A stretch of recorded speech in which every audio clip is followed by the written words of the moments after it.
The flow of time is truly frightening. It makes us realize that everything can disappear, meaning that all things in this world have their own lifespans. Even the Earth, where you and I are living, is no exception. According to scientists' estimates, our Earth has a lifespan of about 7.79 billion years. There are even animals that can live for thousands of years, like stony corals, for example. If we place all the limits we mentioned above next to the human lifespan, what would that be like? Aren't they far too long compared to a single human life? Many studies show that the limit of human lifespan only reaches 125 years, and this is further confirmed by biomedical theory, or the Hayflick limit. Why can the human body only reach the limit of 125 years? And what exactly is the Hayflick limit? Now let's search for the answer together in today's video. What is the true limit of human lifespan?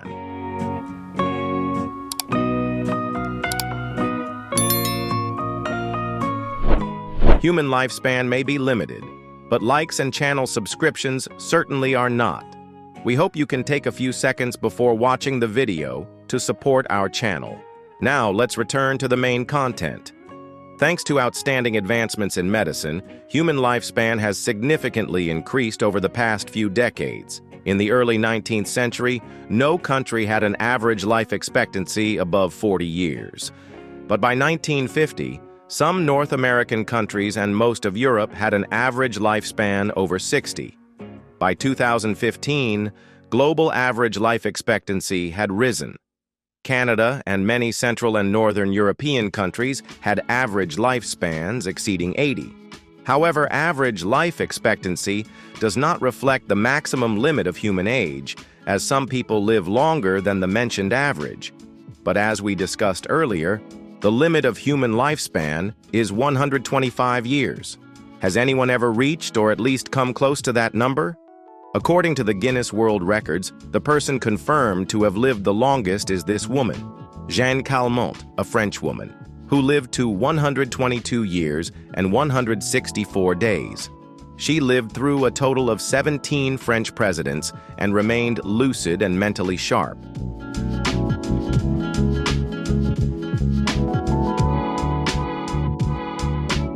However, reaching such an age in the previous century, when war and poverty plagued much of the world, seems hard to believe.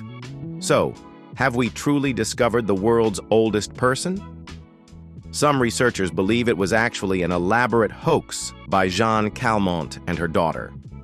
Russian mathematician Nikolai Zak was not convinced by the longevity story she shared with the media. He teamed up with geriatrician Valery Novoselov to analyze her biography, photos, witness testimonies, and public records from the city of Arles, where she had lived. "The more I searched, the more inconsistencies I found," he said. From the gathered data, they concluded that Jeanne's daughter Yvonne had impersonated her mother. Their report, The Secret of Longevity, was published on ResearchGate, a platform connecting scientists worldwide.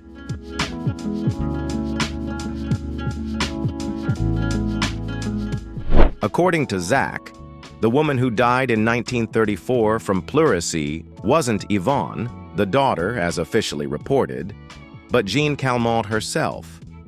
Yvonne then allegedly assumed her mother's identity to avoid paying inheritance taxes. If this is true, the woman who died in 1997 was actually Yvonne at the age of 99. Researchers pointed out several inconsistencies between Jeanne's ID details from the 1930s and her appearance in later years.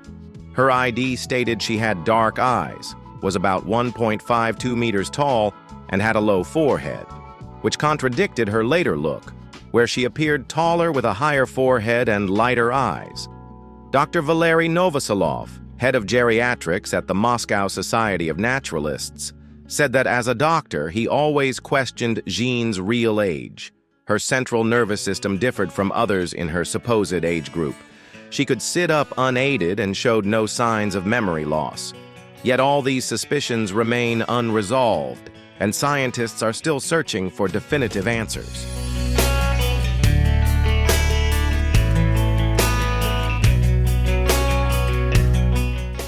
still can't say for certain whether anyone has truly reached the age of 125. However, the following record might surprise you even more. At first glance, you might think this man is around 80 or 90 years old, but he is claimed to be the longest living man in the world, unofficially. It's considered unofficial because, although reported by local media, there's no medical evidence to confirm the record. This Chinese man was said to have lived to the age of 256, an almost unbelievable number. After all, even with today's advanced medicine that allows people to replace missing body parts in various ways, we haven't even reached half that age. His name was Li Qingyun, and he lived in Yunnan, China. Initially, he claimed to have been born in 1736, meaning he would have lived nearly 200 years. But government records suggested an even more astonishing number.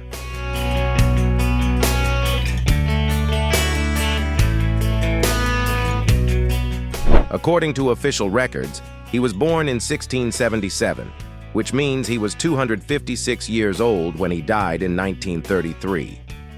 Was he somehow forgotten by time? Isn't the cycle of birth, aging, illness, and death supposed to be the inevitable law of life? Li Qingyun had 24 wives and reportedly lived through 9 Qing emperors. He was said to have over 200 descendants and outlived 23 of his wives. According to legend, he was a highly skilled herbalist and Qigong master who spent most of his life in the mountains. He was also known for his martial arts expertise and exceptional internal energy. He was believed to possess nearly every kind of Chinese medicinal herb, including lingzhi, goji berries, wild ginseng, red foti, and gotu kola. Could the use of these powerful herbs have contributed to his extraordinary longevity? A legend from Sichuan says he learned to read and write by age 13. At 15, he began traveling through Gansu, Shanxi, Tibet, and even to Vietnam, Thailand, and Manchuria to collect herbs. It's said that he pursued this work for an entire century.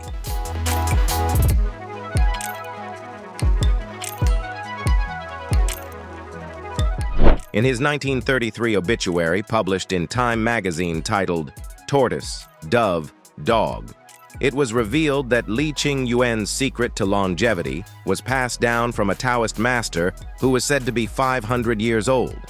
One of Li's most famous quotes was, "Keep a quiet heart, sit like a tortoise, walk cheerfully like a dove, and sleep like a dog." Many records describe Li Qingyun as having an unusual lifestyle. He avoided strong alcohol, didn't smoke, maintained a simple vegetarian diet, and regularly practiced Qigong. He lived close to nature and consumed rice wine, herbs, and wolfberry tea. Li had the habit of going to bed early and waking up early. In his free time, he would sit upright, eyes closed, hands resting in his lap, and remain motionless for hours, essentially meditating. He dedicated his entire life to studying Chinese herbs and exploring the secrets of longevity.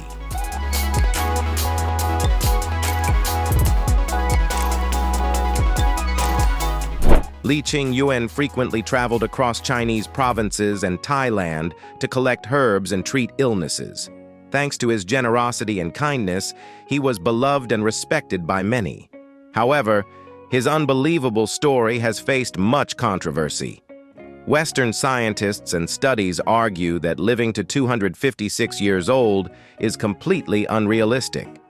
The New York Times once reported that Li's claims might be inaccurate. Many Westerners expressed doubt, noting that he looked no older than a 60-year-old Chinese man. Still, it's common for Westerners to struggle in estimating the age of Asians. Due to their smaller build, Asians often appear much younger than their actual age in Western eyes. Dr. Thomas B., a genetics expert at Boston University, told the Australian Associated Press that from a demographic standpoint, living to 256 years old is impossible.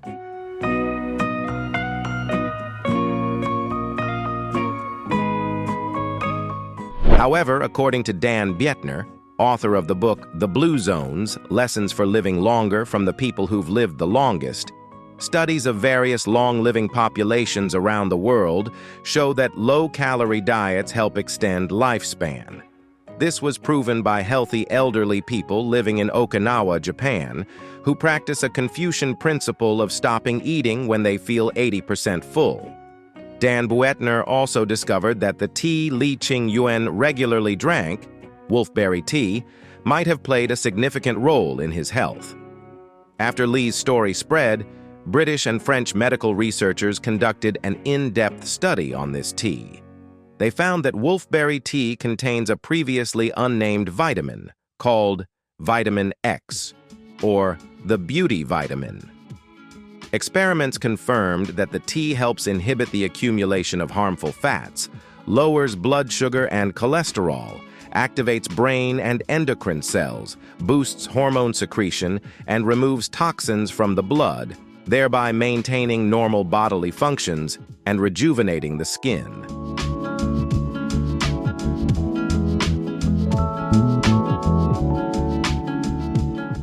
Researchers involved in the experiment also found many benefits from regular meditation, something Li Qingyun practiced often. A neuroscientist at the University of Massachusetts Medical School had 2 groups of staff meditate for 8 weeks while maintaining their usual diet and lifestyle. The results showed a significant change in the activity of the left prefrontal cortex, the part linked to positive emotions. There was also reduced activity in the amygdala, the brain's fear center, helping alleviate stress, mild depression, and anxiety. Meditation was also found to reduce age-related brain shrinkage and boost vitality. However, these benefits still don't make it believable that someone could live to be 256 years old. As the old Asian saying goes, reaching 70 is rare in life. Even with excellent diet, exercise, and meditation, living to 100 is already extraordinary. Considering how poor living conditions were in the past, reaching 256 seems impossible, especially with the emergence of the Hayflick theory.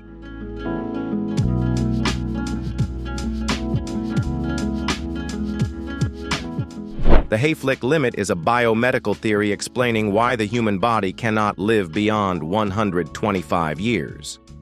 Meanwhile, ancient manuscripts from various cultures suggest that our ancestors once lived for hundreds of years, even though humans are not immortal. Before Leonard Hayflick's discovery, it was believed that vertebrate cells could replicate endlessly. Alexis Carrel, a Nobel Prize-winning surgeon, claimed that all cultured cells were immortal, and that the failure to reproduce indefinitely was due to poor culturing techniques. He even claimed to have kept chicken heart tissue from a bird with a natural lifespan of 5 to 10 years, alive in culture for 34 years. However, other scientists were unable to replicate his results. Many began to suspect that even a Nobel laureate like Carrel could have made mistakes during his experiments. We are human, and we will all eventually pass. We cannot escape the cruelty of time. That's why humanity turns to religion, culture, and history to better understand why we age. At that time, science had not yet found the full answer.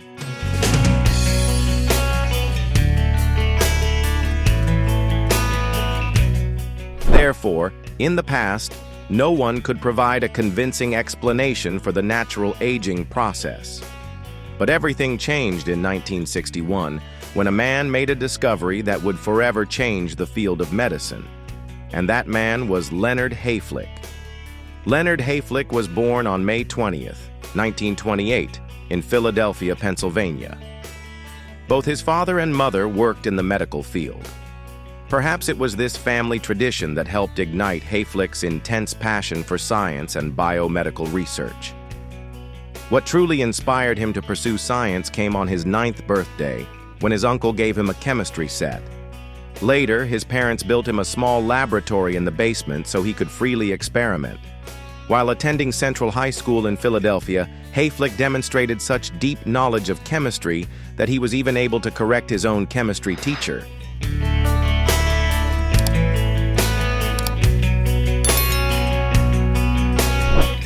Hayflick was believed to have started studying at the University of Pennsylvania in 1946, but he postponed his education to fulfill military service.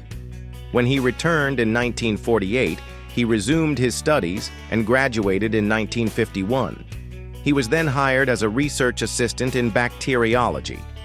Although the job was good, he preferred the academic environment, so he returned to pursue a master's degree. Right after graduating, he earned a PhD scholarship in a medical microbiology and chemistry program, receiving his doctorate in 1956 at the Wistar Institute. In 1958, Hayflick began researching whether viruses could cause cancer in humans. He extracted suspected cancer-causing viruses and introduced them into healthy human cells. To ensure accuracy, he used multiple samples, which required growing more cells. While culturing, Hayflick noticed something unusual. A group of older cells stopped dividing. They didn't die. They continued metabolizing, but completely stopped dividing.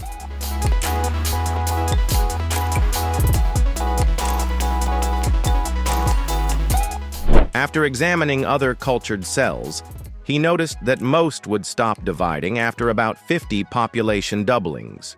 It was a completely accidental discovery, as it was previously believed that our cells divide continuously, an unstoppable process. However, through his experiments, Hayflick found that after each division, telomeres, located at the ends of chromosomes, would gradually shorten.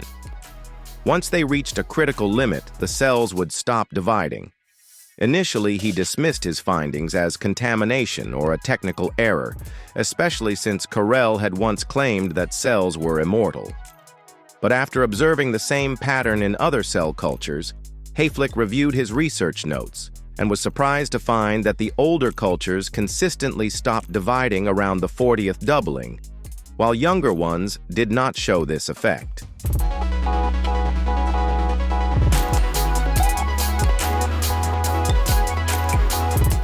Up until that point, scientists believed that natural aging was somehow tied to the origins of life, something we still don't fully understand today. After discovering this phenomenon in cells, Hayflick stopped researching cancer cells and focused on what is now known as gerontology, the study of aging. Over the next 2 years, he found that cellular aging is directly linked to the human body's age, and that's why we can only live up to around 125 years.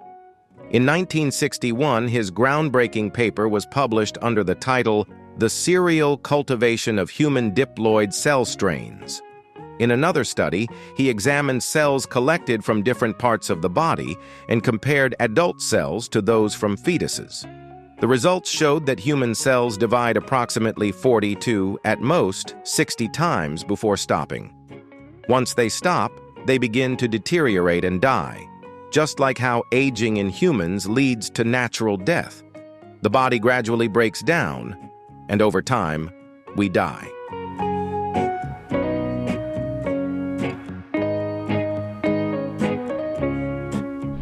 This theory was described in detail in Hayflick's paper, where he explained that the length of telomeres in different cells determines how long it takes for them to shorten to the point where division stops. Some cells only divide 40 times before stopping, simply because their telomeres are shorter. This also proves that every DNA strand has its own unique properties, which is why some people age faster than others. It all comes down to genes. When comparing this to human lifespan, if a cell divides up to 60 times, that corresponds to an age of about 125. Therefore, if someone's genes contain longer telomeres, their theoretical lifespan could be higher. A cell can typically go through 40 to 60 rounds of mitosis before undergoing apoptosis and dying. Since our entire body is made of cells, this helps explain why death from old age is inevitable. The paper also showed that with each division, the structural integrity of the cell weakens. It becomes more fragile and less efficient. This means our bodies also grow weaker with every round of cell division.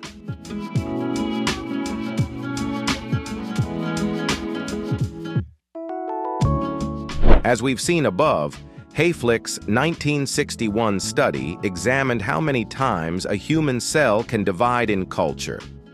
Once a cell reaches its 50th mitotic division, it begins the process of apoptosis and gradually dies.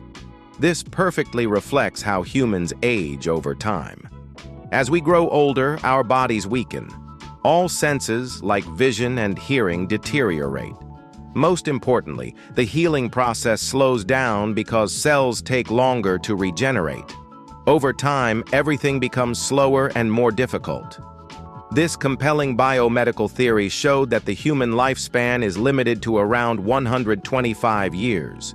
Surpassing that limit is theoretically possible if cells exist in ideal conditions. But an average person living to 256 years is clearly not normal. Before Hayflick's theory gained wide acceptance, humanity had long told stories about the quest for immortality.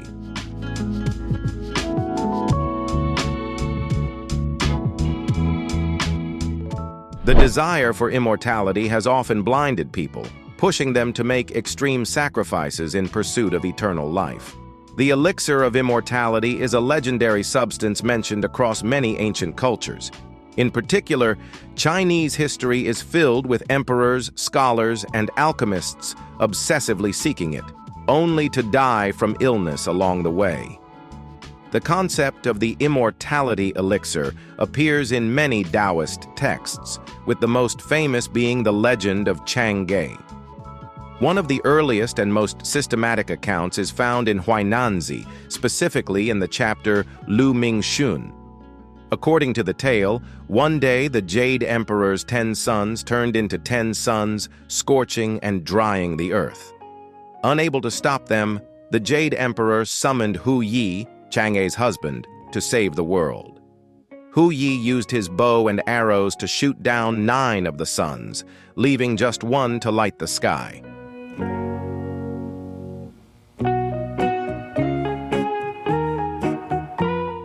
The Jade Emperor was clearly displeased with Hu Yi's solution. Although the earth was saved, 9 of his sons were killed. As punishment, he banished Hu Yi and Chang'e to the mortal world to live as humans and experience suffering. Grieving for his wife's loss of immortality, Hu Yi embarked on a long and difficult journey in search of the elixir of life. At the end of his quest, he met the Queen Mother of the West, who gave him one pill and warned that only half was needed for each person to become immortal. Hu Yi brought the pill home and stored it in a box, reminding Chang'e never to open it. But her curiosity got the better of her. One day she opened the box and found the pill. Just then, she heard Hu Yi's footsteps approaching. Afraid of being caught, she hid the pill in her mouth and accidentally swallowed it. Instantly, Chang'e began to rise into the sky. The potion was too powerful, and she continued to ascend until she landed on the moon.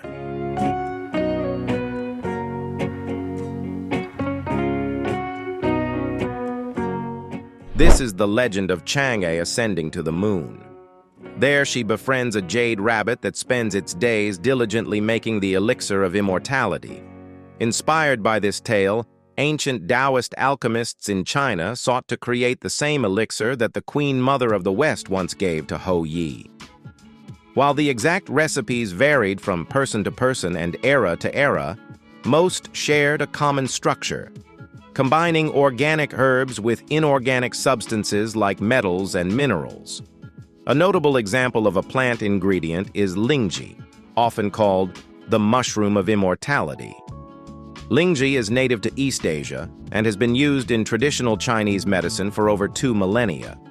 Ancient texts claimed that regular use of this mushroom could prevent aging. Could this be the secret behind Li Qingyuan's long life? Of course, modern science has thoroughly debunked these ancient claims, especially regarding the inorganic materials used by Chinese alchemists to produce immortality elixirs.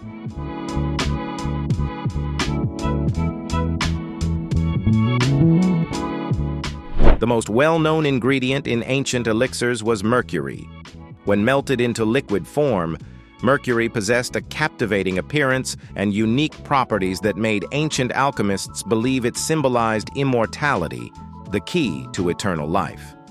As a result, mercury was frequently used in ancient Chinese longevity potions. In addition to mercury, other rare metals and minerals such as jade and ruby, valued for their distinctive physical traits, were also included in these formulas. However, mercury is an extremely toxic substance.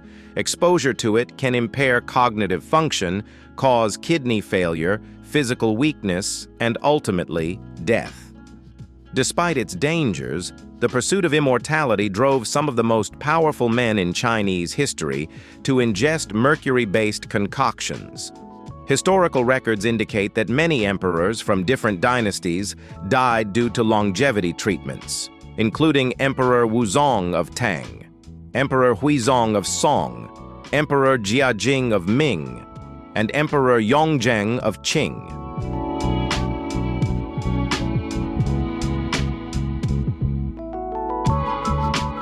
And of course, we cannot forget the first emperor to unify China, Qin Shi Huang. In his later years, he became obsessed with achieving immortality. He made 3 voyages to Mount Penglai, hoping to find the elixir of life. Qin Shi Huang also dispatched a ship carrying hundreds of boys and girls to search for the mythical island and Mount Penglai, said to be home to immortals. Some of his men were sent to find An Qi Sheng, a 1,000-year-old immortal the emperor had reportedly met during one of his journeys. None of them ever returned, likely because they feared execution if they came back empty-handed. His infamous book-burning and scholar execution campaign is sometimes interpreted as a desperate attempt to focus the nation's brightest minds on developing alchemy and immortality potions.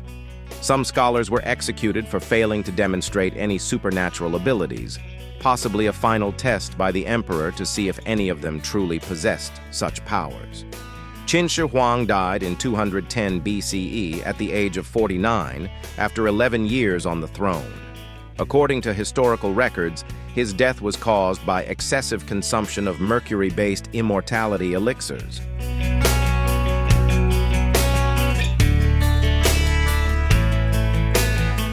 The obsession with eternal existence may forever linger in the human mind. With the remarkable progress of science and technology, we keep finding ways to fight disease, and human life expectancy continues to rise steadily. However, reaching 125 years, the ultimate human limit, remains extremely rare. Defying the laws of nature is simply impossible. Imagine if we were like the immortal jellyfish, never dying, constantly regenerating. What would our planet become? No matter how much we long for eternal life, the human lifespan still stops at 125 years. But in a universe full of mysteries, who's to say we can't change our fate someday? Let time be the one to answer that question. See you in the next videos. Don't forget to share your thoughts in the comments below. Wishing you a wonderful day.